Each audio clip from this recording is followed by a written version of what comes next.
The finale opens with Sophie alone in a bleak cell, insisting there has been a mistake. But this isn't just about theft accusations or impersonation. It's about control. Lady Araminta Penwood has weaponized society against her. A single sworn testimony from a titled woman is enough to potentially condemn Sophie to life imprisonment.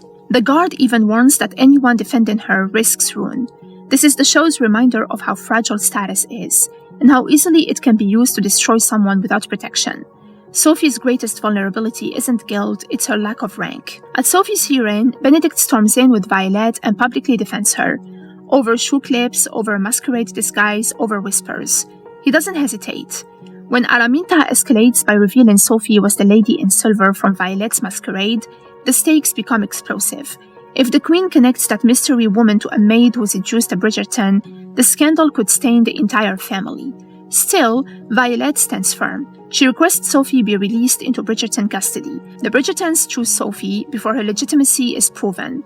They choose her when she is still socially dangerous. Back at Bridgerton House, Benedict finds the pendant Sophie wore at the masquerade, confirmation that she was the woman who captivated him. Her fear that he would be disappointed to learn the enchanting lady in silver was merely her. His response reframes the entire season.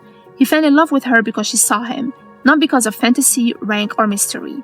The hurt he feels isn't about her birth. It's about her doubting his love. They reconcile, they confess their love, they cross from longing into commitment, but Sophie stops him from proposing. Not yet. Not while a trial and scandal hang overhead. She refuses to let him sacrifice himself impulsively. That restraint proves she loves him just as fiercely. The turning point comes when Sophie sneaks into Penwood House and finds her father's will. It reveals two devastating truths. The Earl left Araminta £4,000 per year specifically for housing Sophie.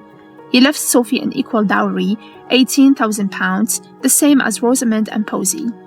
Araminta didn't keep Sophie out of obligation. She kept her for profit, and she stole her dowry to elevate Rosamond's prospects.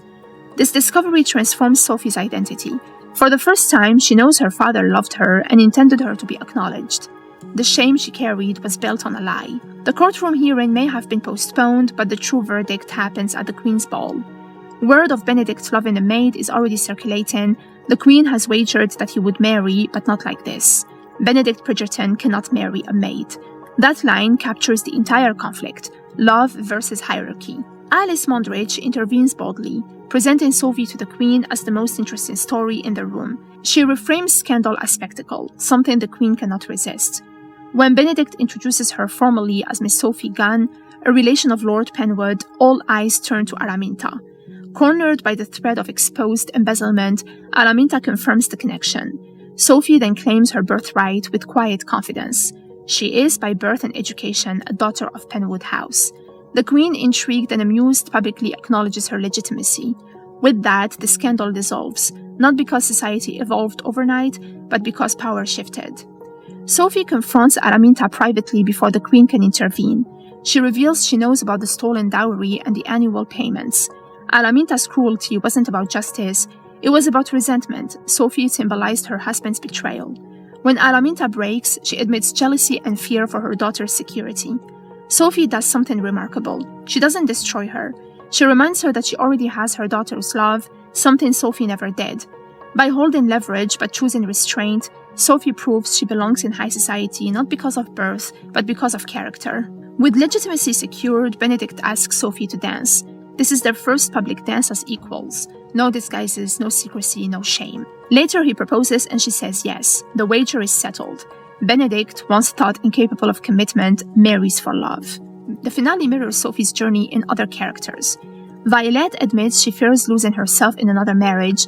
After years defined as wife and mother, she is rediscovering independence. Her hesitation with Marcus is about identity, not love. Francesca asks Michaela to stay longer, quietly acknowledging the importance of that connection. Eloise encourages Cressida to know herself before choosing marriage, growth from her earlier cynicism. Alice Mondridge risks status to act meaningfully, refusing to be ornamental. Everyone is negotiating who they are versus who society expects them to be. Though Penelope has stepped away to write her novel, the voice of Lady Whistledown returns, taken up by someone new. That final twist matters. Even when one woman steps out of the spotlight, another rises. Society will always be watched, secrets will always circulate, the game never ends. Season 4 isn't just a Cinderella story, it's about legitimacy. Sophie doesn't become worthy because the queen blesses her, she was always worthy. The ball simply forces society to admit it. Benedict chooses love over status, Sophie chooses truth over safety, the queen chooses spectacle over rigidity, Araminta chooses silence over ruin. Power bends, but only when confronted boldly.